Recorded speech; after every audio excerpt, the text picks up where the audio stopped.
سب سے پہلے تو یہ بتائیے گا کہ لوگ ملحد کیوں ہو رہے ہیں، اس کی وجہ کیا ہے؟ اسلام کو چھوڑ کر نوجوان نسل ملحد ہوتی جا رہی ہے۔ اکثر ملحد ہونے کی جو وجوہات ہے، پہلی وجہ یہ ہے کہ انسان جب دیکھتا ہے وہ اللہ تبارک و تعالیٰ سے دعا کرتا ہے، اور وہ جب دیکھتا ہے کہ اس کی دعا قبول نہیں ہو رہی، یعنی وہ اپنے اعمال کو تو نہیں دیکھتا، لیکن وہ یہ دیکھتا ہے کہ میں اللہ سے دعا کر رہا ہوں اور اللہ تبارک و تعالیٰ کی یہاں میری دعا مقبول نہیں ہو رہی، حالانکہ دعا کے تاخیر ہونے میں رب تبارک و تعالیٰ کی طرف سے بڑا اجر ہے، اور جب جتنی دعا تاخیر سے ہوتی جاتی ہے اتنا اللہ تبارک و تعالیٰ اس کو اجر عطا فرماتا ہے۔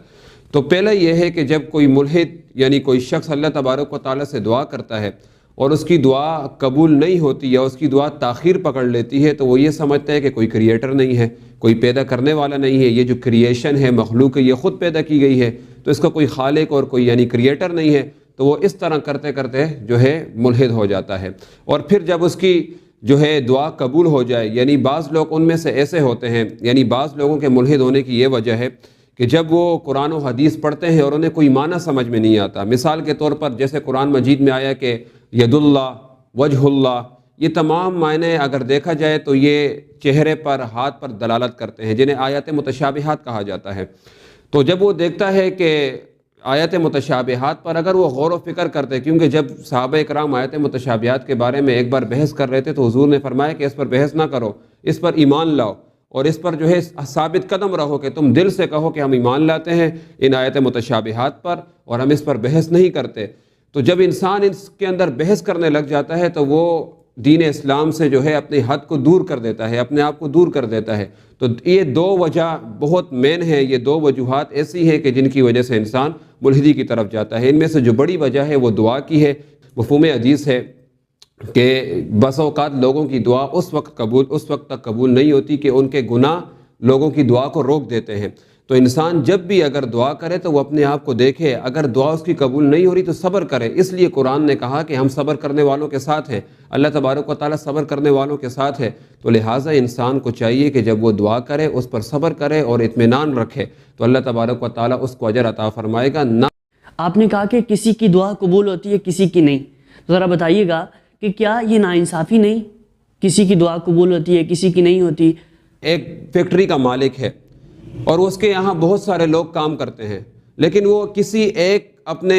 جو ہے کام کرنے والے سے، ایک مزدور سے محبت کرتا ہے۔ کیوں محبت کرتا ہے؟ تو جواب یہ ہوگا اس کی وفاداری، اس کی جو ہے اطمینان، اور اس کا جو ہے مالک کے ساتھ اچھے اخلاق حسنہ، یہ تمام چیزیں یا اس کی قابلیت کی وجہ سے اس سے محبت کی جاتی ہے اور اسے مقام دیا جاتا ہے۔ تو یہی حال جب انسان کا ہے تو اللہ تبارک و تعالیٰ بھی تو یہی فرماتا ہے قرآن میں کہ تم مجھے یاد کرو، میں تمہارا چرچا کروں گا۔ تو جب انسان اپنے رب کے ساتھ وفادار ہوگا، وفاداری رکھے گا، تو اللہ تبارک و تعالیٰ اس کی دعا جلد قبول فرمائے گا، کیونکہ فرمایا کہ الست بربکم، کیا میں تمہارا رب نہیں ہوں؟ قرآن نے کس طرح بیان فرمایا الست بربکم؟ تو پھر آگے کیا کہا؟ قالوا بلا شہدنا، جو اس چیز پر قائم رہا، جو اس چیز قالوا بلا شہدنا، جو وعدہ اللہ تبارک و تعالیٰ سے کیا اس پر قائم رہا، تو فرمایا کہ اللہ تبارک و تعالیٰ تمہاری دعا قبول فرمائے گا۔ اجیب دعوت الداعی اذا دعانی کے تحت فلیستجیبوا لی ولیؤمنوا بی لعلہم یرشدون۔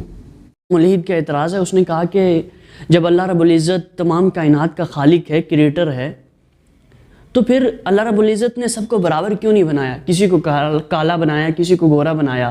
کسی کو منصب میں اعلیٰ ادنا، تو ایسا کیوں ہے؟ بالکل مسلمانوں کا جو عقیدہ ہے کہ کریٹر یعنی خالق ایک ہی ہے۔ جب خالق ایک ہی ہے تو کریشن اس کو بھی جو ہے برابر ہونا چاہیے تھا۔ مثال کے طور پر میں یہ کہوں دنیا میں کہ ایک کمپنی ہے جس نے موبائل بنایا، مثال کے طور پر آئی فون کمپنی ہے، ایک کمپنی نے آئی فون ایکس بنایا، اب کمپنی آئی فون کی ہے، ایک ہی کمپنی ہے، اور وہی company iPhone X Max بناتی ہے، پھر چند دن بعد وہی کمپنی چل کر آئی فون 14 بناتی ہے، تو کمپنی تو ایک ہی ہے، چاہیے تھا آئی فون بھی برابر ہوتے، یہ آئی فون جی بی میں اس سے زیادہ ہے، یہ آئی فون کیمرے میں اس سے زیادہ ہے، اگر وہ کم میگا پکسل ہے تو یہ اس سے زیادہ ہے، تو چاہیے تو یہ تھا کہ ایک کمپنی نے بنایا، ایک ہی کریٹر ہے کمپنی، تو تمام موبائلوں کو بھی ایک ہونا چاہیے تھا۔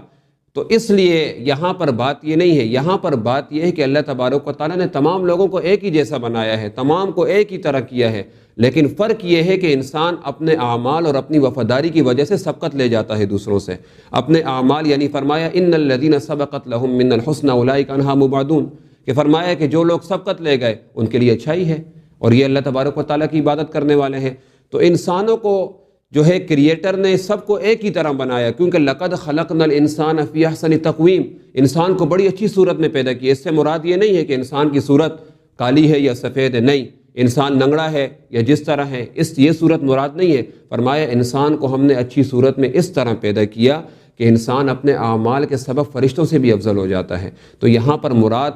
ایک چیز ایک مالک کی نہیں ہے، یہاں پر مراد اعمال کی ہے۔